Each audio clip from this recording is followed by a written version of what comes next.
Hi folks, thanks for clicking the link that I've posted in Teams to this video and for giving it a watch.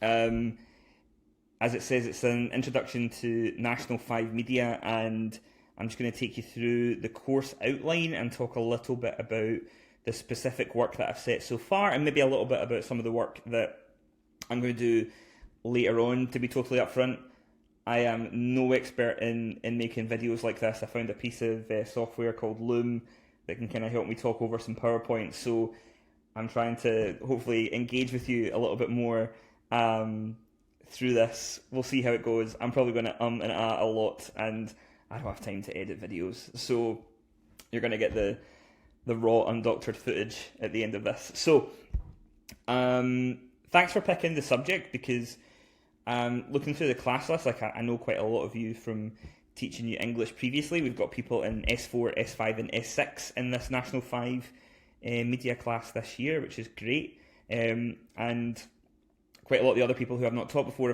came to speak to me a little bit about the course and the subject beforehand. So some of this stuff might be repeated, but I go into a little bit more depth about the actual coursework. So hopefully you'll find it interesting. This is kind of what I would have done period one on the first day. I would have taken you through these slides and spoken to you a little bit and got you started. So we're going to do that here and see how we get on. So what is meant by the media? One of the questions that I do get asked quite a lot when I say that I teach English in media is like, well, what is it? What is media? And the second question I usually get asked is it just watching movies? Apologies to anybody who has picked the subject and is watching this and thinks that studying media is just watching films. It's not.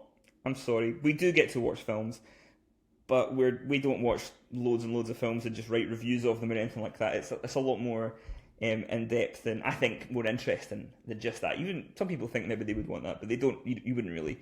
You can watch as many movies as you want in your own time. I actively encourage it, but no, we're not just watching films. We live, work, and play in a world saturated in and dependent upon multiple forms of media. It's become central to our lives. And the first thing you do when you wake up in the morning is reach for your phone to have a little look at your Twitter feed or your Instagram feed or whatever. Then you're immediately jacking your brain in to the world of the media. It comes from the word medium, and that is because it refers to the channels in which we use to communicate. So, like a text or a tweet is a form of communication, but a film or a TV program or a newspaper article is a form of communication as well. It's all meaning being communicated to the reader or the viewer. So media is the plural of medium, and generally speaking refers to broadcast, print and online media. So we'll be looking at a little bit of all three, broadcast, print and online media. So that is what we mean by media. What is media studies? It explores the impact of mass communication on society, and this in turn affects how we make sense of our world. Throughout the course, you will learn to explore and analyse the 7 key aspects of the course content. I will get to that later. And there are a range of theories and key ideas which will help you explore both the impact of society on media and the impact of media on society. It's like a little flow diagram. So you've got society and all the people in it and how they affect the media.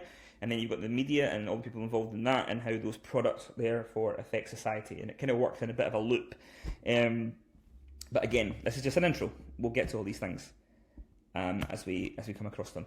I also mentioned theory in that last slide. So we'll look at a number of different media theories and theorists, men and women who've spent their careers writing about the media. And we'll be reading essays by them and making notes on them and trying to establish what their theories are on things like narrative, for example, and then we'll test those theories on texts of our own.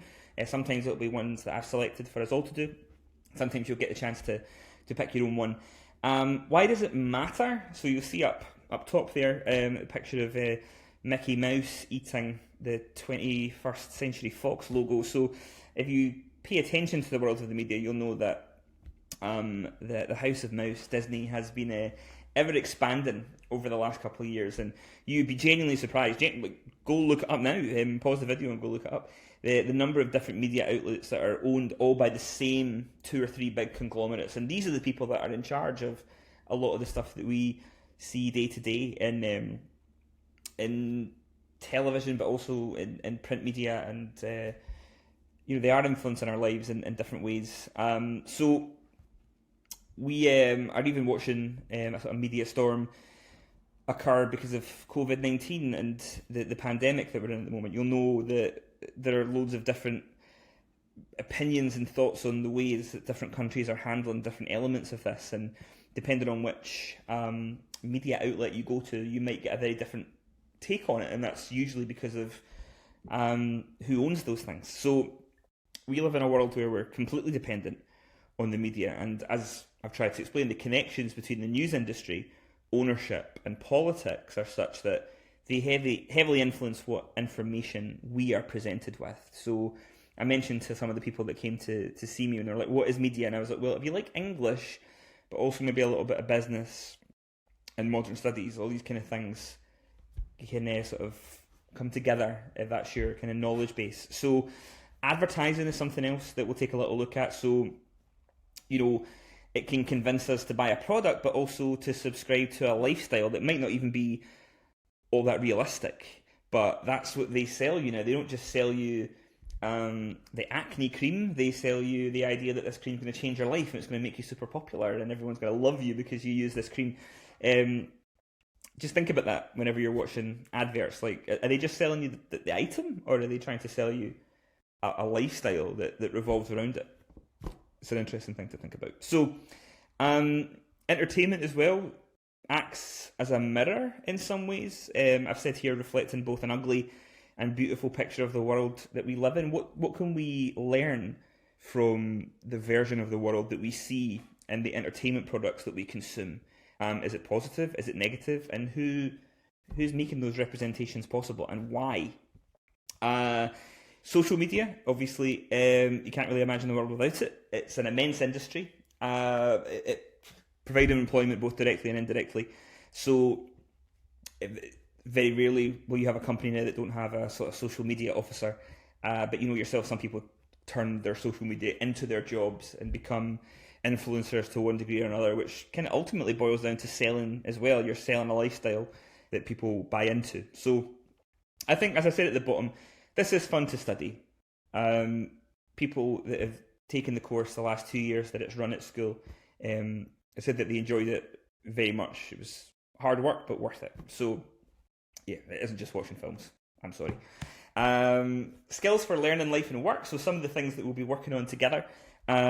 Literacy, I will say straight up. There's a lot of writing in media. There's more writing in National 5 Media than there is in English. The exam is longer and you write more for media than you do for English. So I know sometimes that makes people go, oh no, but don't worry, you'll be fine. Research, so we want to delve deeper into the text. So, maybe you studied a film or a TV programme in English in S1 to S3, but this is different. Like, yeah, we will still look at camera angles and mise-en-scène and editing and sound, and we will think about characters and characterization and themes and things like that, but we want to go deeper than that. We want to know who made this, and not just who directed it or who wrote it, who produced it, who do they work for, what are their political affiliations or backgrounds, what mass of interesting material is being sort of channeled through this media text. So we've got to research, we've got to use the vast wealth of information that we have to hand every day through our phones and laptops and things like that to help us learn a little bit more about this. Problem solving and creativity especially in the assignment, which I'll explain about in a wee second as well. Working with others in leadership. Hopefully we'll be working properly with others in a real physical classroom sometime soon. Managing time, meeting deadlines. So I think that's the same for, and some of our S5 and S6 people who've already gone through fourth year and done national qualifications will know that managing your time effectively, making sure you hit the deadlines for things to be handed in, it's really important. It's particularly important in a subject like this where you don't have your S1 to S3 grounding in the subject. So I will maybe set extra tasks, just a bit of reading here, a video to watch to boost your knowledge of the subject. So making sure that you manage your time well and get that kind of stuff done. Technical skills, critical analysis, communication, and ultimately confidence as well are some of the things that I want you to finish the year. So you can go back and look at this list and tick all these things off and say, like, I think I developed these skills for learning, life, and work. So the course itself, let's break that down and make sense of it. So the course is made up of 2 parts at National 5. They both require the same knowledge and understanding. They're interdependent. So the knowledge and understanding that you have for both parts, creation and production, and analysis and evaluation, inform each other, which you'll see as I go through it. Both these components are assessed externally by the SQA. So there's a question paper, there's an exam, and there's also an assignment, which you will work on for a substantial part of the year before it's sent away to be assessed. And to gain the National 5 award, you have to pass both parts of the course. They're weighted 50-50, so the exam is worth 50%, and the assignment is worth 50%, so they are equally as important. And result graded A to D, as you will know from most, like I said, if you're S5, S6, you'll know about SQA stuff. If you're new S4, that's how they grade the stuff. So, let's talk a little bit about the assignment first, which is the part that people sometimes are a little sort of intrigued by, like, what do we do here? So, you carry out an assignment set by the SQA using a brief that's set by me. So a brief is just a sort of a list of things that you have to kind of tick off as you go, stuff I'd like you to be able to do in this assignment. So there are 2 parts to it: a planning portfolio and a development stage where you will produce your content. So you will select elements of your content that you feel work particularly well and evaluate areas that perhaps didn't work so well. So to help you understand this a little bit better, I'm going to tell you what everybody did last year. Okay, every pupil that's at Nat 5 Media at Belmont last year, they crafted a storyboard detailing the opening sequence of a film. So a storyboard, for those that don't understand that term, it's kind of like a comic strip. So when you're making a film, not always, it's not a rule, but a lot of filmmakers will storyboard out the film scene by scene like a comic strip, and that is what they take with them to set, and that is what they give to the lighting department or the special effects department, so that they know what things are going to look like. So all the pupils last year created an opening sequence to a film that they made up. They came up with the plot, the characters, the title, the genre. Most of them went for horror, but there was one gangster film and one war film, and they all created between 12 and 20 storyboards, so like panels in a comic, and they drew it. Now, don't worry about your artistic skills. You're not assessed on your ability to draw. I think it helps. Any pupil who also does art and design that's done media has tended to be a bit of a sort of celebrity in the class in some ways, because they tend to go to those people to ask for help with storyboards. And so if anyone in our class this year is also doing art or is quite good at it, you'll be very popular when it comes to storyboard time, because people will be asking for advice about how to best do that. So you create the storyboard. What you get marked on is this write-up, this report that, as I said here, it's usually between 2,000 and 3,000 words in length. There's no word limit, so some of them go a little bit longer. I think detail is always good. I would always make sure to cut out anything that I didn't think was necessary, but it's quite a long report. Between 2,000 and 3,000 words is usually what I would say is a healthy assignment. And in the first half, you sort of explain all your creative decisions, and then in the second half, you go into detail about your storyboards. You pick 5 of the boards, usually 5 of the individual panels, and you explain, you analyse them as if you were analysing a film, but it's yours. You're the one explaining what you're doing with all your media techniques. So if you want to see an example, usually at this point I would give everyone an example, and they want to be like, look, this is what it looks like. So obviously I put this PowerPoint on Teams as well, so you can go click the link there. You can go to the SQA's Understanding Standards website, which is really useful. If you click on that link there, you'll see, I said, the screen grab there, the Nat 5 Media assignment, candidate 1 and 2, so 2 different examples of what people have done in previous years, and you can have a little look at them. I would absolutely encourage you to make that part of your learning this week, to go have a look at previous years. I kind of stick to the opening sequence of films, because film and TV is kind of my area of expertise.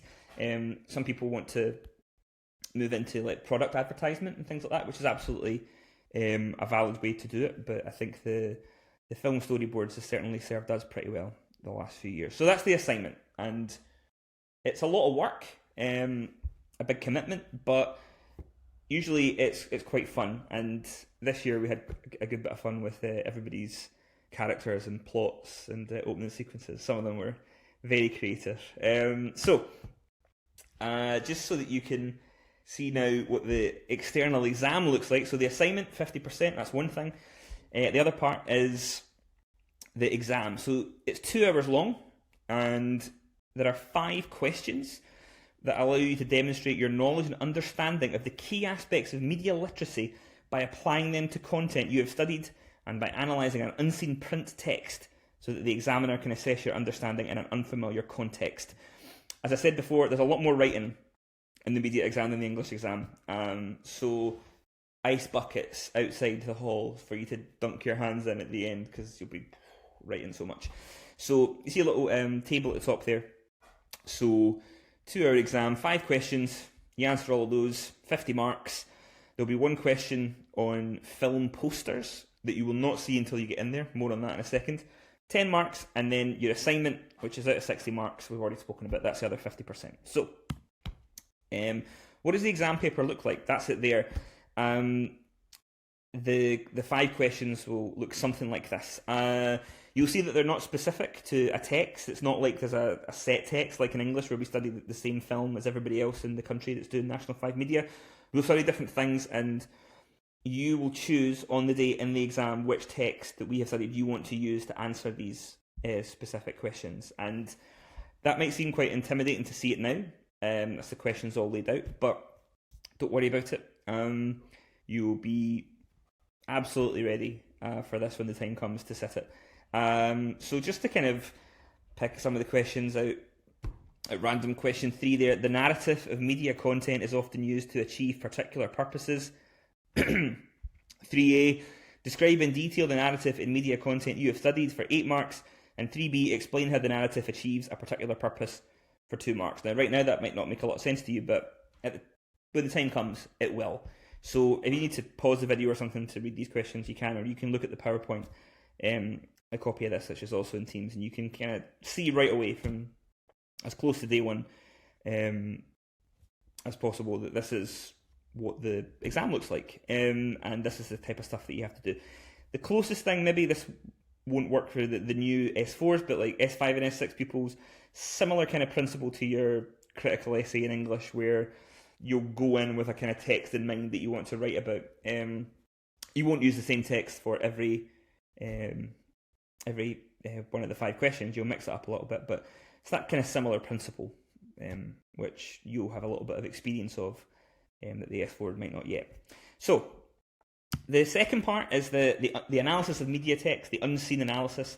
So you're given an advertisement, a magazine cover, and a film poster, and then you have to answer this 10-mark question that you can see here, which asks you to refer to 2 of the following key aspects in relation to purpose or audience, and basically analyse and break down the image. Now, I tend to teach film posters, advertising, magazine covers, a whole different type of language. I think the film poster work ties in quite neatly with some of the key aspect studies that we do across the year, so that's what I think works best for people, and that's what we would be doing. So the last paper from last year, it was that poster there for Disney's Christopher Robin film with Ewan McGregor, and you have to get 10 marks by analysing it, and I will show you how to do that, so don't worry about that. So this is one of the kind of last major things I want to speak about. I've mentioned before, I said I'd get to them, the key aspects of media. We will be working on these 7 sort of mini units across the year, and this is them: categories, narrative, language, representation, audience, institutions, and society. Now, you'll know that the first task I put on Teams for you guys was for key aspect 1 categories. So as it says here, these could include form, medium, genre, style, tone, or purpose. Categories refers to the way that the media content is sorted into different types. So if you already had a wee look at that and had a go at it, you'll know what I'm talking about there for categories. I think one of the key bits of advice I could give some people have already started doing that work and uploaded some of it, is we want to be as detailed as possible. The devil's in the detail. We want a lot of information for each of those things. Next up is narrative. Here you will use codes, conventions, and theories to analyse story, and you will also see how these affect the audience that consumes them. That's the next thing we're going to go into. So once we're done with categories, we'll move on to narrative. Categories and narrative are the two key aspects that we'll focus on the most during this sort of unusual virtual school period in May and June. So more work coming up on that later. Language in media doesn't mean the same things it does in English. So we'll go into depth about camera angles, camera movement, mise-en-scène, sound, editing, fonts, even things like that. When we look at the film posters, so these kind of things matter when you're looking at the existing content, when you're analysing the stuff we'll watch together. But language also matters when you're putting together your storyboard for your assignment, because you become the director, you become the creator of meaning in your assignment. Representation, so that is broadly how people, places, and events are depicted, and it helps you examine the underlying message or ideas held by the producers. So that's when we'll look at media text and we'll think about representations of gender or sexuality or race and ethnicity, and try to kind of glean some kind of understanding of what is being said by the text based on how they choose to represent people and places and events. So that's an interesting one. You usually get some pretty good debates and discussions going when we do that one. Audience, so here you look at audience targeting and audience readings, preferred, negotiated, and oppositionals, and you will learn about demographic groups. Some of you will kind of have an idea of what that means already, the way in which audiences are targeted based on shared things. So it might be, you might say, we're going to target a male audience, but it may be more specific. You might say, I'm going to target a female audience aged 20 to 25 who are specifically interested in this particular thing. Those three words there, preferred, negotiated, and oppositional. So that's when, your preferred reading is when your audience, swallows whole your text and kind of goes, I agree, yeah, I take that meaning on board and I agree with it completely.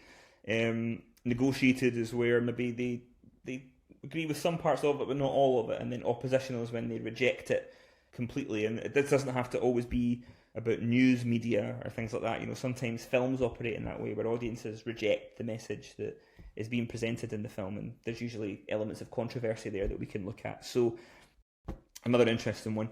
Institutions, so looking at the companies, the conglomerates, the monopolies that are at play in the world of the media. So who owns media content? Who controls it?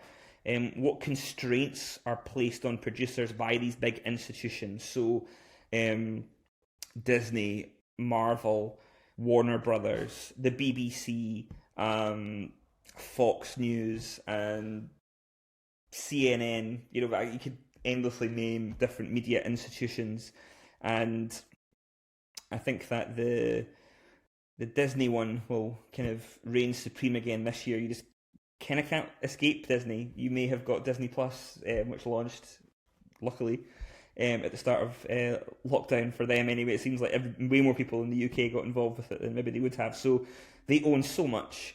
So they're a really interesting institution to do a case study on, but we'll get to that later. And then finally, society. It's the seventh one. It kind of creeps in across the previous six at different times. The historical time and cultural context of the production of the content is what I have written here. So when we look at a particular media text, whether that's a newspaper front page, an article from an online magazine, a TV episode, or a film, how much of when it was made and what was happening at the time influenced what we saw. A good example of this that I use quite a lot is when Friends, the sitcom, was launched on Netflix, January 2018. There was all these think pieces on sites like BuzzFeed where they would say, 10 reasons why Friends is racist or sexist, or 10 jokes in Friends that have aged horribly. And that's quite, it's a popular example. I've picked like a sitcom that a lot of people will have heard of. It's not one that we would necessarily study, but it's instead of just reacting to something, it's interesting to maybe look at where it came from. Why is it the way that it is? And that's where we have to kind of think about and do a little bit of research on society. So those are the key aspects. We'll delve into each one in much more depth. And the first one, there's already some work there for you on teams. That's categories. I would say if you take the categories quite quickly, and it is probably the most straightforward of the 7, and you've already picked a film or a TV episode and you've written your categories essay, we've still got a couple of days before I'm going to be looking at those. So ask yourself, is it detailed? Could I say more about the text? In which case, feel free to beef it up and resubmit it.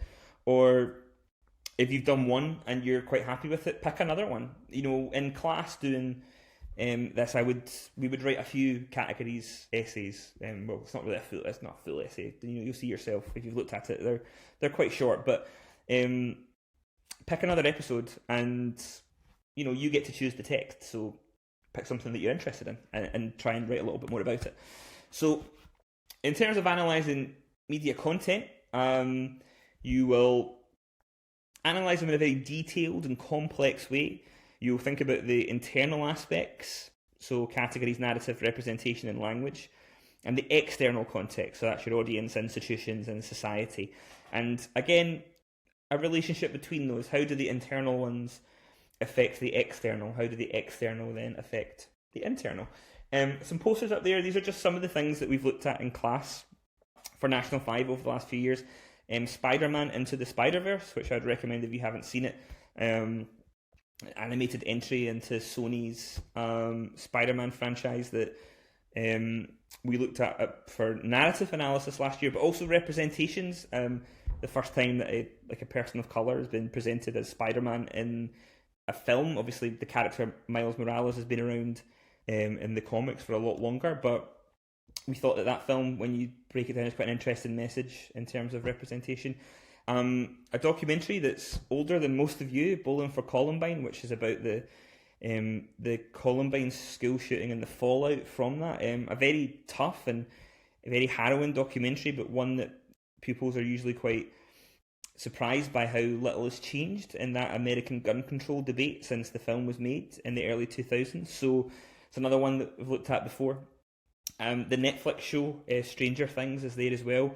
That's something that's really interesting in terms of its categories and its audience, because it has multiple different genres at play, and it works for different audiences in different ways. So someone like me, who was born in the 80s, a little bit, I don't want to credit myself as being too young, but a little bit too young to get a lot of the references that Stranger Things makes the first time around, but certainly things that I saw on video and what have you in the 90s. And but for you guys who are obviously a lot younger than I am, that a very successful show that might work in a different way, or it might not work at all. It's quite interesting. We usually have quite a split when we look at that show, and people who enjoy it and not.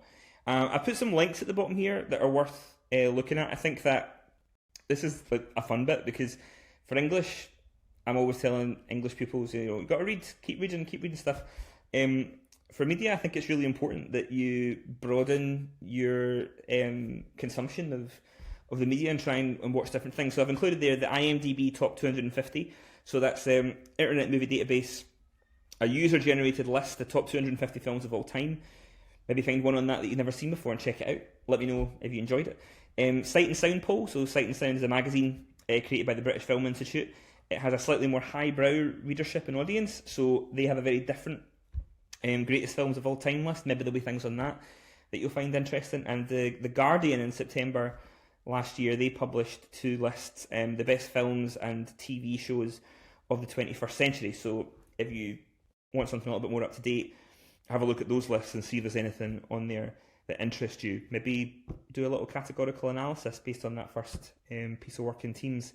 I think it's fun to do the things that you enjoy, but it's also good to broaden yourself a little bit and do some different things as well. So thanks for, it says there reading, but obviously thanks for watching. I would have loved to have done this with you and chatted about it in person, but we can't right now, which is fine. If you have any questions that you want to ask me, you can fire me an email or get me on Twitter or leave the message in Teams.